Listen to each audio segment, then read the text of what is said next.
Ya, kita sudah masuk di segmen terakhir pemirsa. Pak Nasrullah, mungkin bisa Anda tambahkan sekali lagi. Apakah memang juga ada pengaruhnya sebenarnya terhadap terdakwa begitu kaitannya dengan aksi yang dilakukan oleh tim kuasa hukum? Pengaruh dalam perkara itu pasti ada. Apakah positif atau negatif? Saya tidak ingin berspekulasi sekarang. Tapi gini, pendapat keagamaan dari MUI selama ini apakah dituangkan dalam bentuk fatwa atau dalam bentuk pendapat keagamaan itu merupakan salah satu alat bukti dalam perkara pidana. Nah, persoalannya adalah apakah kalau MUI sudah menyatakan salah, sudah pasti salah secara hukum? Belum tentu. Bisa saja menurut MUI salah itu, ya, dari sisi ajaran agama Islam salah. Tapi secara hukum pidana tunggu dulu, terpenuhi nggak rumusan pasalnya. Nah, oleh karena itu ya, pendapat ahli dalam hal ini MUI harus disandingkan dengan pendapat ahli hukum pidana. Dalam konteks ini, karena kasus Pak Ahok ini kan ada dua ahli hukum pidana yang dihadirkan sudah. Yaitu satu dari kampus, satu lagi dari Majelis Ulama yang notabene juga tenaga pengajar ya, dosen ya. Nah, dalam hal ini saya ingin katakan gini, sebuah surat dakwaan disusun oleh penuntut umum, dia merumuskan konstruksi hukum. Nah, konstruksi hukum ini akan dibuktikan di tahap pembuktian. Nah, sampai dengan selesainya pembuktian yang dilakukan oleh tim penuntut umum, menurut hemat saya, konstruksi hukum yang dibangun oleh penuntut umum telah berhasil dibuktikan dengan alat-alat bukti yang dihadirkan. Nah, tinggal sekarang tim penasihat hukum menghadirkan saksi-saksi atau alat-alat bukti untuk meruntuhkan konstruksi hukum yang sudah dibangun oleh tim penuntut umum. Jaksa penuntut umum sudah memberikan konstruksi hukum begitu ya, dengan menghadirkan dan sudah berhasil dibuktikan dengan alat bukti dan juga para saksi yang dihadirkan. Seluruh saksi dan ahli yang dihadirkan semua memberikan dukungan kepada konstruksi hukum surat dakwaan. Oleh karena itu sekarang kerjanya tim penasihat hukum adalah mencoba menguji dengan ahli-ahli dan saksi yang dihadirkan oleh tim penasihat hukum. Kalau saya punya pandangan berbeda. Berbeda itu indah kan ya? Kenapa? Inilah kasus pertama yang saya tangani. Dalam tanda kutip kesalahan terdakwa itu hanya dibicarakan, diomongkan oleh ahli. Nggak ada saksi fakta yang mengatakan dia salah, dia melihat kejadian itu, dia merasakannya dan sebagainya. Nah, ahli ini ngomong, dia salah gitu. Saya juga akan terheran-heran nantinya bagaimana cara merekonstruksikan seseorang menjadi salah karena ahli ngomong. Itu yang pertama. Nah, yang kedua, pelapor itu tidak ada satupun di lokasi itu. Banyak fakta nih, jadi tidak semudah yang disebut rekan saya Nasrullah. Mohon maaf nih Pak, bahkan terungkap fakta di persidangan secara hukum, secara aturan main, ternyata lembaga-lembaga lain juga bisa saja mengeluarkan fatwa. Bukan hanya domainnya Majelis Ulama Indonesia. Walaupun sebenarnya sudah dikaji terlebih dahulu. Ya, orang lain bisa akan mengatakan bisa dikaji juga lebih dahulu. Nah, artinya itu dia tadi. Pertanyaan Bung Nasrullah itu benar. Apakah dokumen berupa sikap keagamaan itu menjadi bukti kebersalahan seseorang? Belum tentu. Bukan bukti seperti itu yang menyatakan orang bersalah.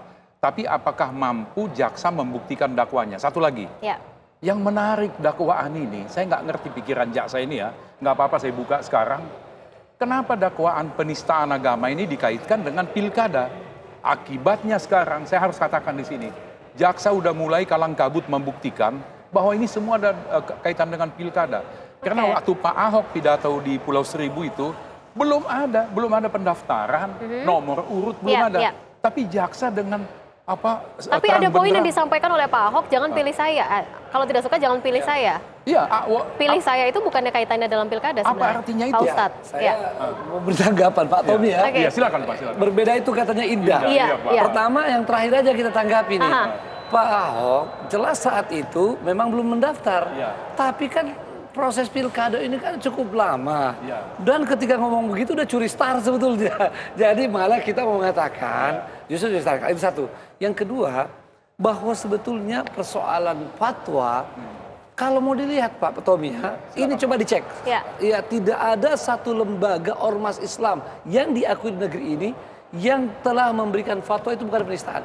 Kalau personal ada, tapi kalau ormas coba tunjukkan. Tidak ada.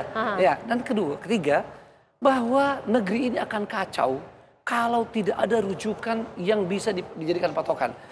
Untuk umat Islam harus MUI, untuk orang Kristen misalnya kan ada, untuk Hindu kalau tidak, negeri ini berbahaya sekali. Negeri ini suatu ketika tidak bisa lagi diatur, mau ditanya tokohnya siapa. Orang tidak percaya misalnya, ketika ini sudah dijungkir balikkan. Maka ya sebetulnya kemarin itu MUI sudah cukup, tetapi karena kita tahu kasus ini begitu besar, maka terpaksa Muhammadiyah juga tambah perkuat, NU lagi, ormas-ormas. Padahal di MUI itu sudah berkumpul ormas-ormas.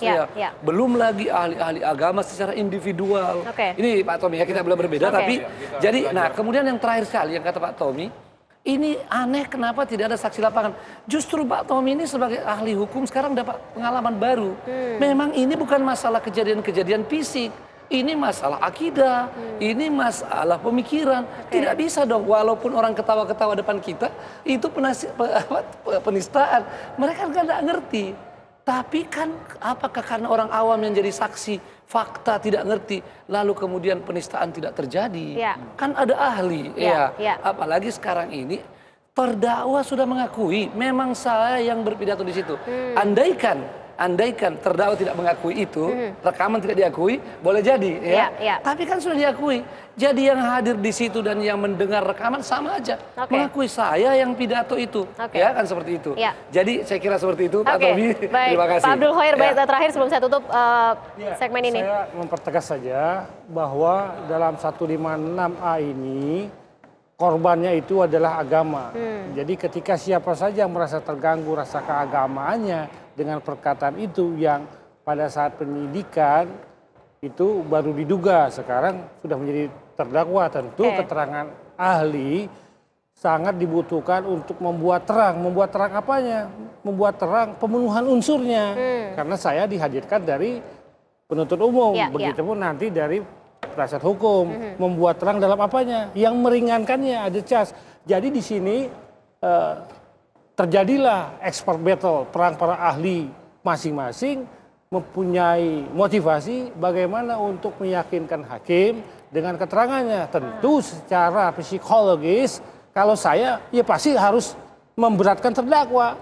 Bukannya berada di tengah ya seharusnya sebagai seorang secara ahli. Objektif pemenuhan unsur yang saya kaji tentu harus memberatkan terdakwa. Kenapa kalau saya tidak bisa meyakinkan majelis hakim, untuk apa keterangan saya? Begitupun nanti dari penasihat hukum.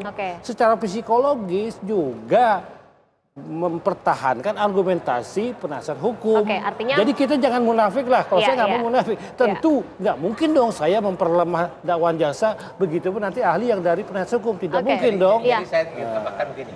Logika berpikir yang disampaikan oleh beliau, karena beliau ini dihadirkan oleh penuntut umum untuk mendukung surat dakwaan, logikanya beliau adalah saya memberikan keterangan yang harus mendukung surat dakwaan, harus memberatkan. Tetapi begini, hukum acara tidak begitu. Yang namanya ahli, apakah yang dihadirkan oleh penuntut umum ataupun yang dihadirkan oleh penasihat hukum, tidak boleh dia menggunakan prinsip pokoknya saya akan memberatkan atau meringankan. Dia memberikan keterangan objektif. Saya tambahkan. Jadi makin sahlah kami tidak menanya beliau. Bentar. Saya tambahkan. Saya memberikan keterangan tadi. Kalau diperhatikan para penasihat hukum, saya memperjelas posisi saya dengan keterangan yang ilmiah, argumentatif, yuridis. Kalau nanti pendapat saya itu dikatakan memberatkan, itu dari perspektif penasihat hukum. Tapi bagaimana saya meyakinkan majelis hakim secara yuridis, teoritis, dan analisis ini telah memenuhi unsur.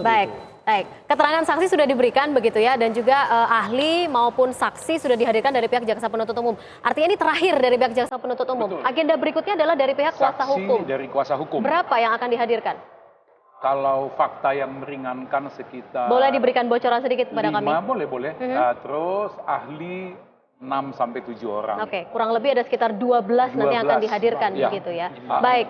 persidangan ini masih panjang, kalau bisa kita katakan begitu ya. Artinya harus terus dikawal dan juga dilihat pembuktian yang nanti akan diberikan oleh pihak kuasa hukum dan pihak jaksa penuntut umum juga sudah memberikan sebenarnya konstruksi hukum dan sudah diberikan pembuktian terhadap konstruksi yang dibangun oleh pihak jaksa penuntut umum. Kita nantikan lagi pemirsa seperti apa kelanjutan dari sidang dugaan kasus penistaan agama ini sendiri dengan terdakwa Basuki Cahayapurnama pekan depan begitu. Tapi saya harus akhiri bahwa Bapak perbincangan kita pada malam hari ini semoga bisa memberikan manfaat kepada Anda. Saya Rizka Indah, selamat malam.